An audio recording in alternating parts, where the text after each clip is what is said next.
why is having these spaces of connection so important for the community? Being a member of the LGBTQ community means that you are not just alone. There are hundreds, thousands, millions of you across the globe that all understand this kind of, oh, hey, here I am, and I'm happy to be me, and I want to show me off, and creating that space to be us. That's one of those biggest things, is having that space of, hey, there's other people who get it and see it and understand it.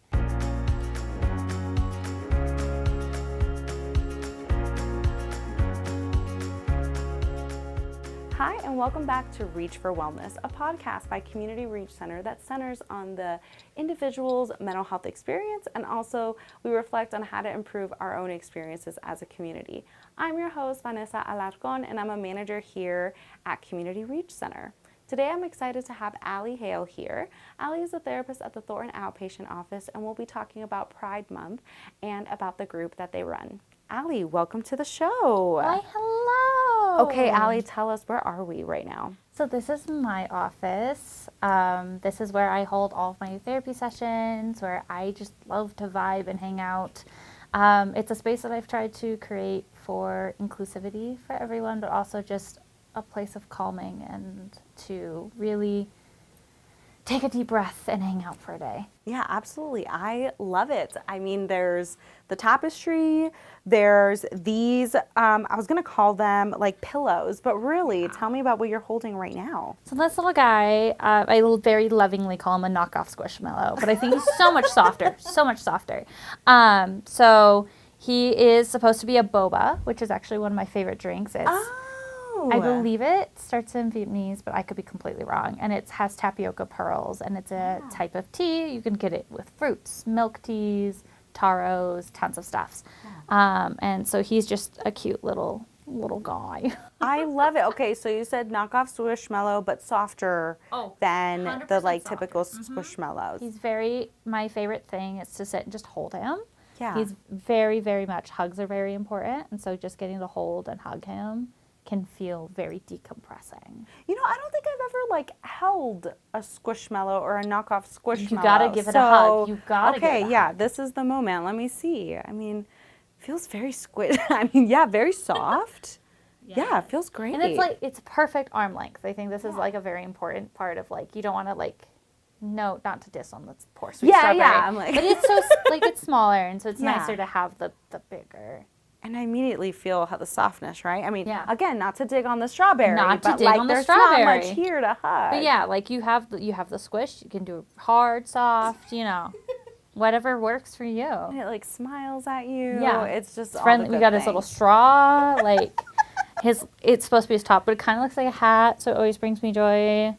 Yeah. Yeah, I love that. And so you already mentioned like, I don't know if you said when you need a hug. Yeah. But I'm imagining like there are moments where you just want to hold, like I think that like it's a main point of human connection to be held, or to like when people hold hands or people are connecting together, that like type of physical connection and touch. And this kind of helps really stimulate that feeling of like, oh, I'm physically being hugged and held in some way, shape, or form. Yeah, I love that. I think it's like you were saying, like human need, how we all have a need of a physical touch and connection, and it's self-soothing. Like that's a classic self-soothing technique. Oh yes, entirely. So what other things do you do to just reach for your own wellness? That's something we ask guests as they come on, and like, what do you do for your own health and wellness? I really focus on arts of any way, shape, kind, and form. I've been trying to teach myself digital art recently as a way to like kind of challenge myself, but also to just try new the art aspect. I mostly paint. Acrylics are my jam. So I do a lot of acrylic abstract paintings. If I'm not painting, I enjoy reading or really being outside. Me and my now partner have a day where we call it an explore day, where we go somewhere we've never been before, whether it's a restaurant or it's a little town in the mountains or a little creek or something like that. Explore day. I've never heard of this. And either of you were like, we should just pick a day and just go and explore. It is I don't have any plans for how the day is going to go. Let's just go for it. And so we start by finding somewhere random as a destination, and if we never get there, then we still make sure we have fun the rest of the time throughout the day. So what makes those days different than like the more planned and structured days of the everyday, like feeling wise? I think it's very important to be able to practice going with the flow, to just, as things come, try new things. And so that's what kind of the biggest thing of was like halfway through we can go, I know we said that we were going to go get tacos, but what if instead we go try this place? Or what if we go here? Or what if we go do this? And we just go for it. My favorite is if we're trying to, like, if we're like in a new little mountain town and we're like a hiking trail we've never seen before, a little shop we've never seen before, or something like that. Yeah, like that does sound like a true explore day. Like, Oh, entirely. no plans, but the plan is to have no plans. Yeah. So it's still the plan. The plan is to have fun above all. I love that. Well, great. Okay, so you mentioned some things that you do for your own wellness, and those are things that are happening outside of the workspace. And also, you work here at Community Reach Center. It's awesome. Yes. And you facilitate a group here. Tell us about the group that you run. So I run Loving You for the LGBTQ plus group here. I myself am part of the LGBTQ community, and so I found it really important to work on a group that provides self-affirmations, self-confidence, self-esteem, and overall self-love in different forums while getting to connect with different members of the community in a space that is safe and facilitated. What's it been like to run the group here? Oh, I love it. I absolutely adore it. I wouldn't change it for the world. I've gotten amazing feedback from people, great insights. Every cycle is something new and fun. I love the most of all is when we have individuals of different ages. So people who are younger and maybe newer to LGBTQ, or people who are older and they've been in it since, the 60s or whenever it is. And it brings me so much joy to have so many perspectives on a community we all love. There's so many things that I love about everything you just said. And one of the things that sticks out to me is how fun group therapy is. Like being able to not just as a facilitator, but getting to be in a room with individuals who sometimes are looking for support, sometimes looking for skills, but it's fun to be together and you meet people you would have never met otherwise, just how you were saying. Entirely. You get to learn so much about perspectives and thoughts and how other people see things, feel things. I think every single session I learn something new in a way. One of my favorite activities we have is where we spend time looking at how do we look at ourselves, but how do our community and our friends and our family also look at us? And I think that's one of the first activities we do, and I think it's actually really uplifting to being able to have that peer support, even if it's hard to realize it at first. And you're touching on a topic that is so important, at least as it's Pride Month. We celebrate Pride Month. And this aspect of being in connection, identifying who you are, and also like just being in the importance of community and connection. Yeah. It can happen in a group therapy, but it can happen in so many different ways. So from your experience, from either running the group or just in general, like why is having these spaces of connection so important for the community? I think that's the key word, is community, right? Being a member of the LGBTQ community means that you are not just alone.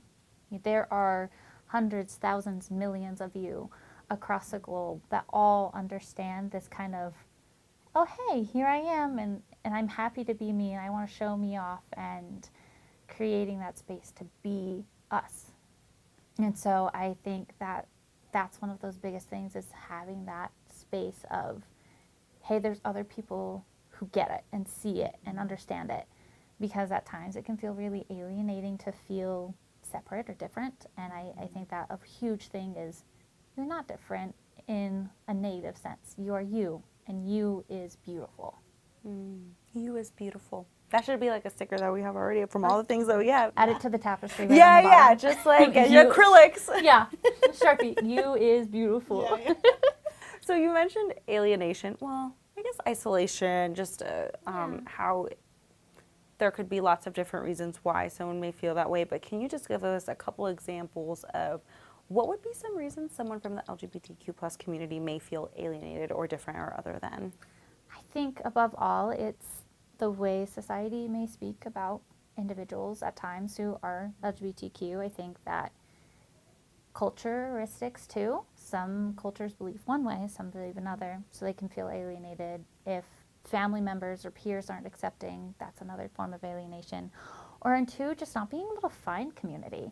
I know that when I was growing up, that was the hardest thing, is I wanted to find a community and find people. And I found one at my school's LGBTQ club. And so that's that bit of finding that space and being able to create that instead of just, oh, hey, is it just me? Does it feel like just me?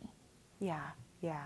Well, and it's an experience that different, say, groups of individuals, but where oppression can kind of come in, depending on, everyone has, there's so many different, like this could go on a whole other topic, but I think the main thing I want to say is it's just important for all of us to feel included and a part of this society. Like just being, like finding our place, our voice, and maybe I said place again, but I'll say it again, place and space, where sometimes our lived experiences don't allow us to really see how we can all be in the same place and someone may not be included or feel included because of things that we're not paying attention to. Entirely.